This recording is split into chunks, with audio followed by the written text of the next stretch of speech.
twabaye abigishwa b'abantu kuruta uko turi abigishwa ba Kristo. Noneho inshuro nyinshi kuko nyine bihagije ko mwigishwa amera nk'umwigisha cyangwa wamwigishije, bigatuma usanga conviction ufite, imyemerere ufite, imyumvire ufite, imitekerereze ufite, aho kugira ngo igenwe n'ibyanditswe byera, aho ikagenwa n'uwakwigishije. Aho ahagarukira nawe akaba ariho ugarukira, aho areba akaba ariho nawe ureba, uko abyumva akaba ariko nawe ubyumva. Noneho kubera ko twanatinze cyane mu nyigisho z'iyobokamana, abantu hari amashuri asigaye yigisha iyobokamana, ibyo bigatuma usanga turi ku myumvire y'abigisha batwigishije Imana kugira ngo tube ku myumvire y'Imana, tukagendera ku murongo w'abantu dushaka kwizera Imana aho kugira ngo tugendere ku myumvire ya Kristo. Njya nibaza ngo mbese ubundi abo bantu bigisha Imana ni gute habaho teoloji y'abakatolike, hakabaho teoloji y'abadivantisite, hakabaho teoloji y'abaprotestani, hakabaho teoloji.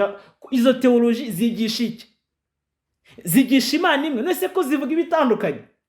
Icyerekana ko umuntu yigisha Imana ariko yigisha ibyo afite. Ni ukuvuga ngo nanjye kukubwira ndi kwigisha ibyo mfite. Yes, ndi kwigisha ibyo mfite. Ni ukuvuga ngo ni wowe ufite inshingano zo guhitamo ibyo ukwiriye kwizera, ubihawe no gushakisha ibihamya bigwameza ko ibivugwa ari iby'ukuri koko. Ntugapfe kunywa ibintu byose ubonye, ahubwo icyo wigishijwe na Kristo wagihamirijwe nande ko ari cyo ukuri, kugira ngo kibashe kugena imiterere y'imyizerere ufite. Imyizerere yawe igomba kugenwa na Kristo, ntagomba kugira undi muntu, ntagomba kugira ikindi kintu kigena. Kwizera ni amahitamo. Kugira ngo umuntu akore ibyo akora bimuturutse mu mutima, Imana ntibangamira umudendezo w'amahitamo yawe, kuko yashyize inzira ebyiri imbere y'umuntu.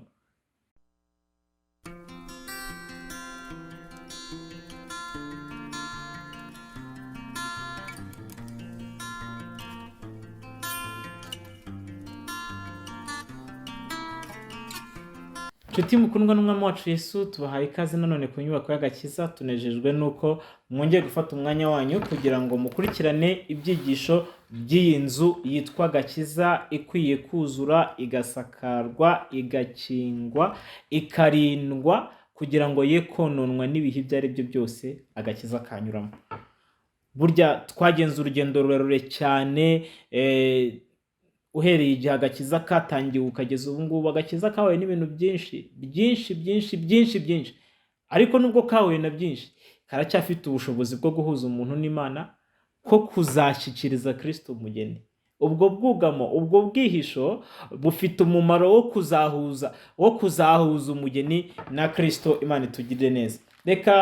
Reka twiganirire ku ngingo yo kwizera, aho twari turimo tuvuga ku byerekeranye n'igisenge cy'inyubako y'agakiza, aricyo cyitwa kwizera no kwihangana kwa Kristo. Twavuze ku ngingo yo kwihangana, tuvuga ku ngingo yo kwizera, duherukana tuvuga ku cyigisho cyatubwiraga ko kugira ngo tubashe kugendana n'Imana, tumenye ko ibintu ari ibyacu natwe ubwacu, tugomba gukenera ibihamya. Kuko niba tuvuga Imana itagaragara mu buzima bwacu, tuba turimo turibeshya. Ni ukuvuga ngo hari igihe ibyo bintu tuba tuvuga bishobora kuba ari ukuri cyangwa atari n'ukuri. Kuko twavuze ku mugabo witwa Gideyoni, ukuntu se yamwise Yerubali, avuga ngo Bali niba ari Imana nize kuburana ko bayisenyeye igicaniro. Icyo mvuga ngiki ni uko ubumana bw'Imana bwagennye ko kugira ngo duhamirizwe ko ibyo turimo ari iby'ukuri, ryemera kuzika bihamya. Ibyo bihamya ni ibihamya ko Imana iri kumwe natwe, cyangwa se bikabihamya byaba byakiwe kugaragaza ko ibyo Imana yavuze ari ukuri. Ariko ibyo twasanze bitera akaga, ntimukabyifuze rata. Reka twigendere tuganire ku ngingo ikurikiraho, turi buze kwita kwizera ko ari amahitamo. Tugiye kuganira ku ngingo ivuga ngo kwizera ni amahitamo. Ntabwo ari agahato, nta nubwo hari igihe kwizera k'umuntu kugenwa n'ibyo ahura nabyo, n'abo ahura nabyo, n'aho yavukiye, n'uko yakuze, n'uko urumva hari ibintu byinshi bishobora kwempakita cyangwa kwinfluensa, kugira uruhare mu myizerere umuntu afite. Uyu munsi tujya kuganira ku ngingo ivuga ko kwizera ari amahitamo y'umuntu bwite, kudakwiriye kugenwa n'icyo ari cyo cyose. Imana y'umuntu mwinshi tugire neza. Reka dusenge hanyuma twinjire mu kiganiro. Turagushimiye Mwami Yesu, uduhaye uburyo bwo kuganira, tuguhaye karibu rero kugira ngo uzube hamwe natwe, kugira ngo uzutuganirize, utwigishe, uduhugure, kugira ngo buri muntu wese yihitiremo icyo akwiriye gukora mu gihe nk'icyo urakoze. Amen. Tubahaye ikaze rero nshuti mukundwa n'umwami wacu Yesu, turacyari ku ngingo yo kwizera mu nyubako y'agakiza, aho turi ku ngingo ivuga ko kwizera ari amahitamo y'umuntu. Kwizera ni amahitamo y'umuntu bwite. Nk'uko nababwiraga rero, kwizera k'umuntu gushobora kugenwa n'ibintu byinshi bimukururira kwizera uko yizera uko, bimukururira kwizera uko nawe ubwawe waba wizeye uko. Ariko twe turimo turashaka kuvuga ku ngingo yitwa kwizera kwa nyako umuntu akwiriye kuba afite kugira ngo kumuheshe kugira urutabe mu by'umuremyi yageneye umuntu gutunga. Kuko murabizi neza ko tumaze gutandukana n'Imana ku bw'icyaha, nta yindi nzira Imana yashyizeho yo kwiyunga, yo kugendana, yo gukominikana, yo gukorana, yo kuvugana n'umuntu atari mu buryo bwo kwizera. Kuko uburyo busanzwe bw'ibigaragara bwiboneka bwakuweho n'icyaha. Kristo rero yatwunze n'Imana, ariko imigisha yose aduha bisaba ko inyura muri icyo kiraro cyitwa kwizera. Imana itugirire neza kandi Imana idufashe. Ariko rero uko kwizera kugira ngo umuntu agutunge, kwizera kwe kuba ari amahitamo, kandi ni amahitamo udakwiriye kwemera undi muntu ukaguhitiramo, ahubwo ni amahitamo wowe ubwawe ukwiriye kwigirira. Niyo ngingo rero tugiye kuvugaho, kuko ubwo bwisanzure Imana yarabutanze mu bihe byinshi binyuranye. Ubwo bwisanzure Imana yarabutanze mu bihe byinshi binyuranye, duhereye kuri Eva, reka nawe tugaheraho ntacyo bitwaye, kuko burya niho itangiriro ry'ibintu ryaturutse ku mahitamo y'umuntu akiri no mu bwiza. Akiri mu bwiza, Satani yamugendereye amuganiriza. Satani ntabwo yigeze amurisha imbuto, kubera ko hari ukuntu umuntu akora ikintu ukumva arimo aravuga ngo ni Satani. Umuntu yakoze ikintu kiri terrible, ikintu kigayitse gipfuye, yarangiza akahita avuga ngo ni Satani. None se uruhare rwawe ni uruhe muri ibyo ngibyo? Nese Satani araza bamufunge? Reka nemere ko Satani aragushutse kwica umuntu cyangwa gufata umwana ku ngufu cyangwa gukora ibidakorwa. Hanyuma niba Satani se wabikoze arazamufunge? Hari igihe abantu babeshya, bakabeshyera ibindi n'abandi n'ikindi, aho kugira ngo bivuge bo ubwabo, kuko nibo ba responsable bibabaho. Icyo mvuga ngiki, dore tuganire ku ngingo twitonze, twinjire mu kiganiro ariko tuvuga ku ngingo y'amahitamo yawe, uburyo aruta amahitamo y'ikindi kintu icyo ari cyo cyose. Ku munsi Eva yafashe icyemezo cyo kurya imbuto zabuzanijwe, ntabwo Satani yigeze abwira Eva ngo rya imbuto. Nta nubwo inzoka yabwiye Eva ngo narya imbuto. Reka, ntabwo ariko byagenze. Usome mu itangiriro witonze, urahasanga ikiganiro cy'inzoka na Eva. Satani amaze kwinjira mu nzoka, yatangiye aganiriza Eva amubwira ati ariko harya Uwiteka yababwiye ngo iki? Yababwiye ngo ntimuzarye kuri ziriya mbuto. Eva atangira, kuko buriya gukabya kuba mu bantu, kandi iyo umuntu akabije, uko akabije uzamuka nako ukabyugwa. Uko wazamutse hejuru ukabya, urenze urugero wategetswe, wagenewe, urenga imbibi zawo wagenewe kugarukira, nako kugwa kwawe kubanguka rwose, kuko uwishyira hejuru azacishwa bugufi. Eva atangira avuga ngo Uwiteka yatubwiye ngo ntituzakirye, ntituzanagikoreho. Gukoraho nibyo biyongereyeho. Birashoboka ko wenda muri gahunda bihaye banavuze ngo ntabwo tuzakoraho kugira ngo turusheho kwirinda tutazagera tutazagwa mu mutego. Kuko njya nkunda kubona ibyo bintu bihari, cyane cyane mu madini yitwa ko akabya kubaha Imana, bajya bakora ayo makosa yo gushyiraho imbibi zirenze aho umuntu akwiriye kugarukira. Ntunakore, noneho izo mbibi zigatuma umuntu yihanika, kandi uko wihanika niko ubwo byoroshye. Imana y'ubuntu bwinshi ifasha abo bagenzi. Nubwo izo ngamba z'ubwenge bw'abantu ntabwo zikwiriye kurenga ingamba zashyizweho n'Umwuka Wera, kuko ibyo ngibyo nta ruhare na ruto bigira mu kurwanya irari rya kamere y'umuntu. Kwizera ni amahitamo, niyo ngingo turiho. Eva abwira inzoka ati Uwiteka yaravuze ngo ntituzanakoreho. Inzoka ati yumva akingukiye kuganira nayo. Hanga yatereka da, hateze kiriya giti ugira ngo si igiti kimenyesha ikibi n'icyiza. Imana yanze ko mukiryaho kugira ngo mutagira ubwenge nkayo. Ibi ni inzoka yavuze byari byo. Kiriya giti kimenyesha ikibi n'icyiza cyagombaga gutuma umuntu agira ubwenge ku byo kumenya ikibi n'icyiza akaba nk'Imana. Ibi ni inzoka yavugaga byari byo. Nubisoma witonze ukomeje mu itangiriro uzasanga Imana ijya kwirukana umuntu mu ngobyi ya Edeni yatangiye ivuga ngo amaze kumera nk'imwe yo muri twe ku byerekeranye kumenya ikibi n'icyiza. Ni ukuvuga ngo yatangiye gusobanukirwa ikibi ndetse agasobanukirwa n'icyiza ku rugero rw'Imana ibyumvaho. Ndagira ngo mwitonde ntabwo nsaze ndi kubabwira biri mu byanditswe. Yari atangiye kujya amenya ikibi n'icyiza nk'uko Imana imenya ikibi n'icyiza. Noneho ibi ni inzoka yari imubwiye kuko icyo giti kimenyesha ubwenge byari ukuri, ariko nyamara Imana yashatse ko umuntu aguma mu kuyoborwa no gukiranuka kuruta uko amenya ikibi n'icyiza. Kubimenyeshwa n'umwanzi byari umutego ukomeye w'uko azajya atangira gutegekwa n'ikibi kuruta uko ategekwa n'icyiza kubera uwo yahisemo kumvira. Urumva ubutware bwe bwagiye munsi y'ubutware bw'umwanzi kandi ubutware bwe bwari buri hejuru y'umwanzi yakomeza kumvira. Noneho reka twikomereze twivugire kuri iyi ngingo ya Eva n'inzoka. Barimo baganira, yumva ko ari igiti cyiza Eva, yumva ko ari igiti kimenyesha ubwenge. Noneho inzoka yanamubwiye ati reka, ati munakire no gupfa ntimwapfa. Eva ibintu yabwiwe n'Imana, kuko reka mbabwire ibintu twabwiwe n'Imana bijya bihinduka ubusa tubitewe n'ibyo tubwirwa n'ijwi ryacu ubwacu cyangwa n'ijwi tubwirwa n'umwanzi. Ibintu babwiwe n'Imana, Eva atangira kumva ko ibyo bintu babwiwe n'Imana bitazabaho koko.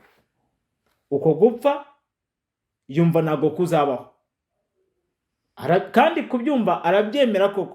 Avuga ati ariko uko bishoboka igiti kimenyesha umuntu ubwenge si ubwo kuko cyagituma umuntu azapfa. Atangira koko si Imana yakwica abantu. Hoya Imana ni urukundo. Si Imana yabaturanye kugira ngo itwice. Ese ubwo Imana yampora iki ngiki? Ese Imana si yo yakiremye? Ese nsigaye numva abantu bafite excuse nk'izo ngizo. Noneho iby'Imana yise bakavuga ngo hoya ngo none se ubwo ngubwo byashoboka bitewe nuko hari icyo ashaka gukora kinyuranyije no gushaka kw'Imana. Reka twihute. Noneho Eva ahitamo kwemera iby'inzoka ivuze kuruta iby'Imana yavuze. Ni amahitamo ye. Arangije amaze kwemera, amaze gukururwa, amaze ngari cya giti yabonagamo urupfu, cya giti yabonaga yumva adakwiriye gukoraho kubera amarangamutima we ye yamaze kuzamurwa n'amagambo umwanzi yamubwiye. Feelings ze zitangira gutuma atangiye kubona cya giti ari cyiza, ngabona ko ari cy'igikundiro we, ngabona ko ari cyo kwifuzwa. Ngarangije ngatera intambwe asoroma za mbuto arazirya. Satani yakoze umurimo witwa kumukonvenka, kumwemeza ko ikintu ari cyiza, ikintu ntacyo gitwaye, kumwemeza ko ntacyo azaba. Uwo murimo n'uyu munsi Satani nicyo akora. Satani agukonvenka, akwereka ko ntacyo bitwaye, akwereka ko ari cyo gisubizo, akwereka ko nta kundi wabigenza, akwereka ko ari izo nyungu, akwereka ko nta kundi wabigira. Wamara kubyizera bigahindura ubusa iby'Imana yakubwiye mukundwa. Ugatangira kubona ko iby'Imana yakubwiye ari ikwanga kubera ko kwifuza k'umubiri guhura no kwifuza k'umwanzi, ukagwa mu mutego utari witeze. Yarabyikoresheje. Eva yarihagurukije, aragenda arisoromera, aragenda aritamika. Si Eva wiresheje imbuto. Araza kuvuga ngo yanzoka nicyo cyatumye Uwiteka abahana. Yanzoka niyo yanshutse. Adamu nawe nuko byamugendekeye. Eva yamuzaniye imbuto, amaze kumuzanira imbuto akora ikosa rya mbere ryo kutita ku by'Imana yavuze, nawe yita ku kureba ku mugore we. Nibwira ko amarangamutima yari afitiye umugore we, ibyiyumviro yari afitiye umugore we, urukundo yamukundaga byatumye atita ku by'Imana yavuze. Noneho Adamu abona umugore nta kintu yabaye. Iryo ni ryo kosa rya mbere yakoze. Yabanje kureba ku ruhande abona undi ntacyo yabaye. Amaze kubona undi ntacyo yabaye avuga ati ariko se wamugani, bya bintu bishobora kuba ari byo koko, umuntu ashobora kuba adapfa, kuko umuntu ashobora kuba nta kintu aba, kuko umuntu ashobora kuba, noneho arazifata nawe ahumishijwe n'amarangamutima, ahumishijwe n'ibyo yibwira, ahumishijwe n'igisobanuro kibi yashyize mu mutwe we, kuko yumvaga nazirya wenda arahita apfa ako kanya, yumvaga wenda nazirya hari ukuntu arahita amera amahembe, wenda hari ukuntu arahita, iyo myumvire yakimiye mibi ituma abonye Eva nta kintu yabaye, atazi ko mu mutima Eva yamaze gupfa deja, atazi ko yamaze gutandukana n'Imana Eva, arangije agendera ku biboneka, afata icyemezo cy'ibitaboneka ari byo Imana yavuze, arangije nawe ararya, amaze kurya ku kanya abona bambaye ubusa. Iyo umuntu yamaze kurya ku giti kibuzanywa, sinzi impamvu bino bintu bibaho, ariko n'umwanzi ni kuvuga ngo sinzi impamvu, we iyo amaze gushuka umwe biba bihagije, aragenda akamufasha kugira ngo ashuke n'abandi. Iyo ubugingo bw'umwe amaze kubushyikira bwishe, aramukoresha kugira ngo yice n'ubugingo bw'abandi, kugira ngo we nubona uwo nguwo wabikoze ntacyo yabaye, nawe wumve ko ubikoze ntacyo waba. Ariko n'ukuri kose ubugingo bwawe buzazimira nutamenya ko amahitamo yo kwizera ari ayawe, nta wundi muntu ugomba kuyagena. Imana itugirire neza kandi Imana idufashe. Amahitamo rero ya Adamu yaraye, noneho yabisobanuye neza bigeze kuri Kayini. Ndimo ndagenda mpereye ku bantu ba mbere, mwihangane. Kwizera, guhitamo, imyanzuro, ibyemezo ni iby'umuntu ku giti cye. Bigeze kuri Kayini, Kayini amaze gutanga igitambo kitashimwe imbere y'Imana, Uwiteka aramwegera aramubwira ati ariko se Kayini, nicyo kikurakaje? Wowe nukora ibyiza ntabwo uzemerwa. Ariko ahita amubwira ngo nutabikora ibyaha byituga tugiye ku rugero rw'umutima wawe, kandi nawe ukwiriye kubitegeka. Ndi mu gitabo cy'itangiriro mu bice bibanza rwose, ubwo ngeze mu cya 4. Ni wowe ukwiriye kubitegeka. Imana yasobanuriye Kayini ko ibyaha byituga tugiye ku rugero rw'umutima ntacyo bishobora gukora ngo byinjire atakinguye. Imana ihimbazwe, kuko urugero rw'umutima w'umuntu rukingiye imbere. Burya ntacyo byakora ngo byinjire, ntacyo byakora ngo byinjire utakinguye. Burya ibyo byose bikomanga ku mutima wawe, ibyo kwigirira nabi, ibyo kwiyanzura mu nzira iteye isoni, mu nzira yo kwiheba, mu nzira yo kwiyanga, mu nzira yo kuvuga ngo nta kundi nabigira, mu nzira y'iki. Burya ibyo byose ntibishobora kwinjira atari wowe wabikinguriye. Byituga tugiye ku rugero rw'umutima, ariko niwe ukwiriye kubitegeka. Amahitamo yo gukingura ni ayawe. Amahitamo yo gukingura ni ayawe. Turabiganiraho mu gice gikurikiraho nitumara kuva mu karuhuko. Ntuze gucika Uwiteka guhire.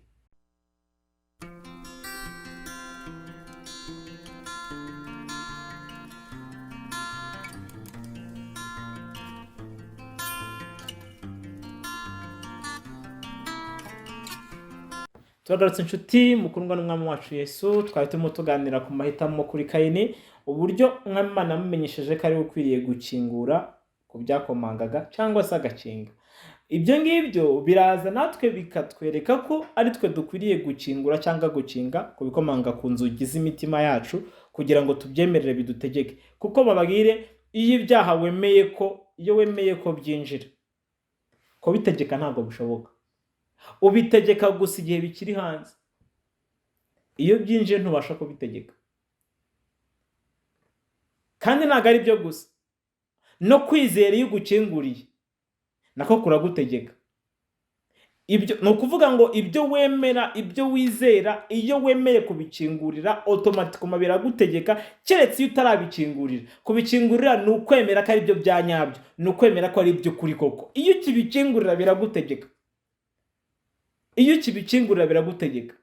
Umunsi umwami Yesu yakomangaga ku rugero rw'umutima wanjye, naramukinguriraga nitwaraga uko nshaka, nkumva nta kintu bitwaye, nkafata ibyemezo cyangwa nkumva ntacyo bitwaye, nkumva mfite amahoro mu byo nakoraga igihe niyanduzaga mu byaha by'ubwana. Ariko ikintu cyanangaje, maze kumukingurira, donc maze kwemeza umutima wanjye ko ibyo mbwirwa n'ibyanditswe byera ari iby'ukuri koko, bya bintu byaraje birantegeka, sinongera kwitwara uko nishakiye. Hari umuririmbyi uvuga ngo sinkikora ibyajyaga binezeza, ahubwo nkora ibyo ntikoresha. Ni gutyo bigenda iyo ukinguye, urugero rw'umutima wawe rukingiye imbere. Iyo ukinguye, kuko abantu benshi, hari abantu babayeho nta kintu barakingurira, bakaba bari mu rungabanga, bari aho hagati no hagati. Bimwe akaba avuga ati byashoboka, ibindi akaba avuga ati byashoboka, ibindi ati ntibyashoboka, ibindi akumva nyine ari hagati aho ngaho mu kaziga. ariko nyamara ukwiriye guhitamo shimwe koko iyo umuntu afite imitima ibiri anamuka mu nzira ze zose. Ukwiriye kwemeza ko kimwe ari cyo ikindi atari cyo, kuko ntabwo ushaka kubyemera byombi ngo uri mu nzira, ibyo nta hantu bigeze umuntu. Imana y'ubuntu bwinshi tugirire neza. Turi ku ijambo rero rivuga ko kwizera ari amahitamo y'umuntu bwite.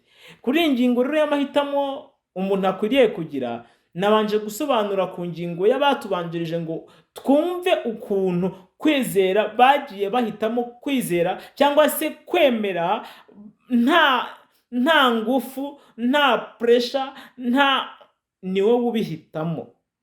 Iyo ubyemereye, iyo witonze, iyo utuje, umenya icyo guhitamo cya nyacyo ari ikihe. Icyanya cyo guhitamo ubasha kumenya icyo ari cyo. Imana itugirire neza kandi Imana idufashe. Mu gitabo ngira ngo tuvugeho gatoya, nakabaye ndimo mbabwira ingorane ziba ku mugenzi igihe cyose yakoze ikosa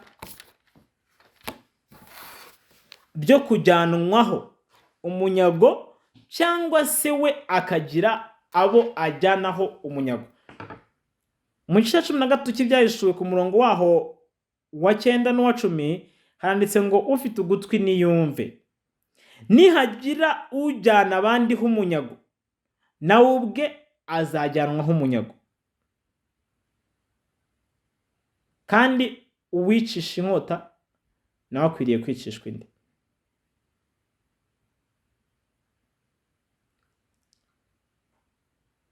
Ndagira ngo tugendane twitonze bakundwa.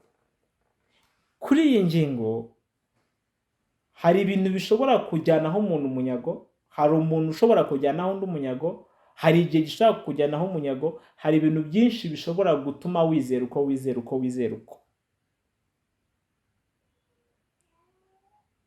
Hari ibintu byinshi bishobora kuba byaragennye imyizerere ufite uyu munsi wa none.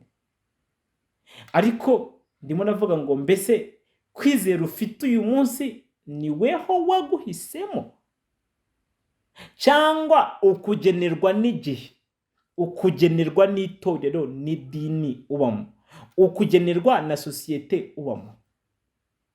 None se iyo myizerere, iyo myumvire, iyo mitekerereze, erega ni conviction, ni ibintu wemeza ko ari ukuri.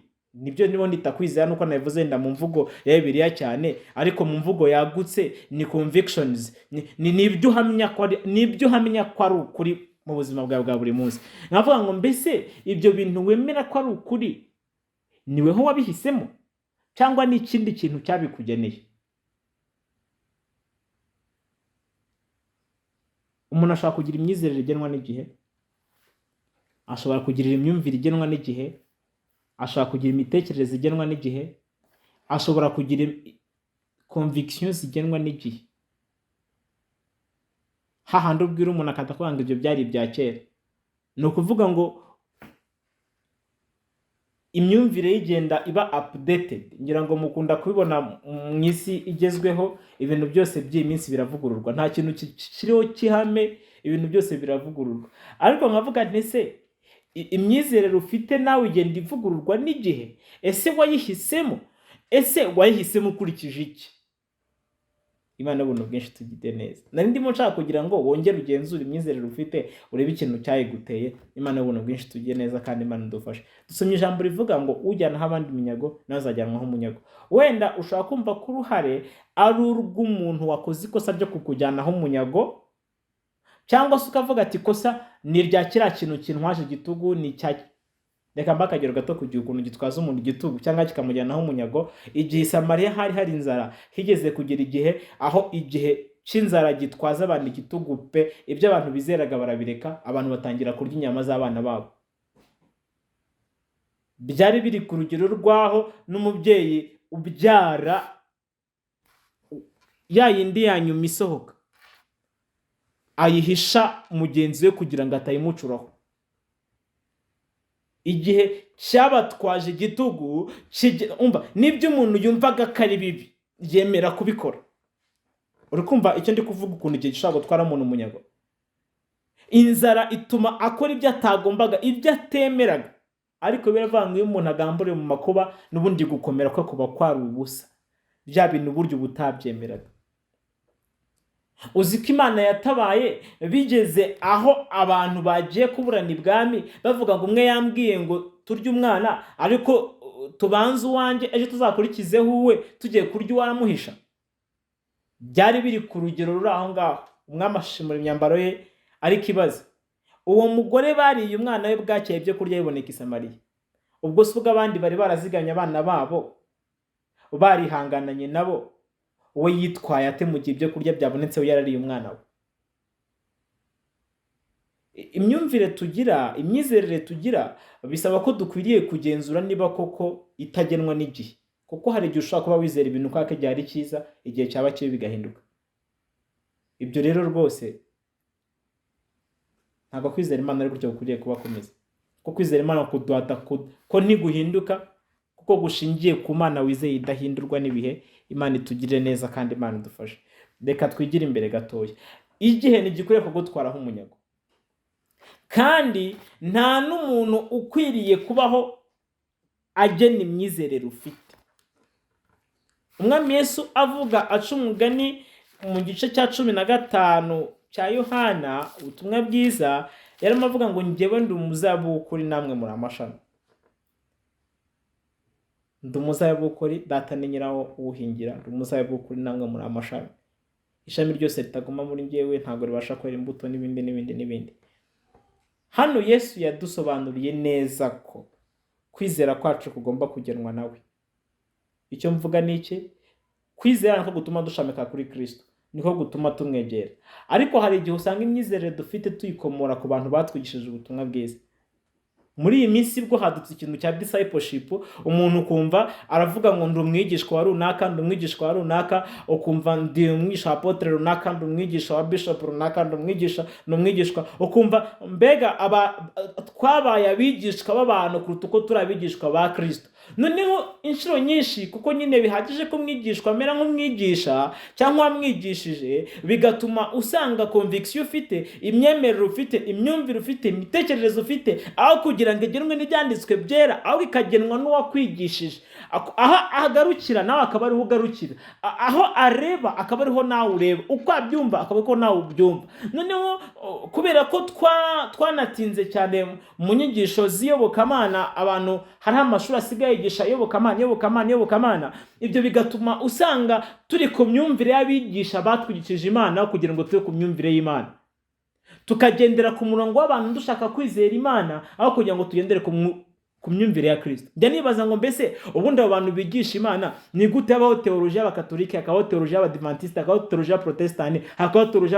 Izo teoloji zigisha iki? Zigisha Imana imwe, nese ko zivuga ibitandukanye? Icyerekana ko umuntu yigisha Imana ariko yigisha ibyo afite. Ni ukuvuga ngo nanjye kukubwira ndi kwigisha ibyo mfite. Yes, ndi kwigisha ibyo mfite. Ni ukuvuga ngo ni wowe ufite inshingano zo guhitamo ibyo ukwiriye kwizera, ubihawe no gushakisha ibihamya bigwameza ko ibivugwa ari iby'ukuri koko. Ntugapfe kumwe ibintu byose ubonye. Ntugapfe gushamika ku muntu, ku kintu, ku dini, ku torero, kuki no. Ahubwo izo theology, iyo myigishirize yose ivuga Imana ikwiriye kugenzurwa nawe. Nta wundi muntu uzabikugenzurira, nawe, kuko nabikugenzura nawe uzajya inyuma ye. Niyo mpamvu Umwami Yesu yabwiye abigisha ati mugende mu mahanga yose mubwire abantu ubutumwa bwiza, abizera mubabatize, mubigisha, mubahindura abigishwa. Bari abigishwa be, abwira abandi ngo muzahindura no bazahinduka abigishwa. Ni abigishwa bose, kuko ari bishop wanjye, ari apotre wanjye, ari pastor wanjye, ari reverend, ari ibyo bitwa simbyitayeho. Uko bitwa kose abambyaje ubutumwa bwiza bakwiriye kuba ari abigishwa ba Yesu, nanjye nkamwigishwa wa Yesu, bagacomeka kuri Kristo, nanjye ngacomeka kuri Kristo, bakavoma amakakama y'umuzabibu, nanjye ngavoma amakakama y'umuzabibu, bagacomeka kuri Elayo, nanjye ngacomeka kuri Elayo. Ibyo Kristo avuga nkabyumva nk'uko babyumva. Kubera ko yatwise amashami, ntabwo yatwise ibibabi, ntabwo yatwise ibintu wenda biri kure, kuko igiti kigira ibice byinshi. Kigira uruti, nyine icyo bita tuje, kigira uruti, kikagira amashami, kikagira ibibabi, kikagira imbuto, kikagira indabo. mu bintu yavuze ngo ni njyewe giti, mwe muri amashami. Buri muntu wese agomba gucomeka kuri Kristo kugira ngo abashe kumenya icyo Imana ishaka. Ntabwo nzahagarara mu rubanza, ntabwo nzahagarara imbere y'Imana mvuga ngo nyakubahwa bishop wanjye yanyigishije ibintu nk'ibi. No. Ahubwo icyo wigishijwe na Kristo wagihamirijwe nande kari cyo kuri kugira ngo kibashe kugena imiterere y'imyizerere ufite. Imyizerere yawe igomba kugenwa na Kristo, ntagomba kugira undi muntu, ntagomba kugira ikindi kintu kigena. Kwizera ni amahitamo. Ayo mahitamo nk'uko uhitamo imyambaro wambara, ugahitamo inkweto ugahitamo, niko no kwizera ukwiriye guhitamo ibyo wizera, kuko bitabaye ibyo ngibyo uzabazwa si ibintu utahisemo. Nakurikiye runaka. Ayo mahirwe, ayo mahitamo nayawe ku giti cyawe ukwiriye kuyakoresha, ugahitamo ikintu cyanyacyo ku buzima bwawe, ugahitamo ikintu cyanyacyo kuri ejo hazaza hawe. Imana y'ubuntu bwinshi tugirire neza kandi Imana idufashe. Ba Kristo cyangwa se abantu bose banyumva ubu ngubu ndimo ndabinginga, kuko ni amakosa akomeye, ndabisubiramo, kuba nicaye nta kintu kimpamiriza ko ibyo nizeye ari ibyo kuri.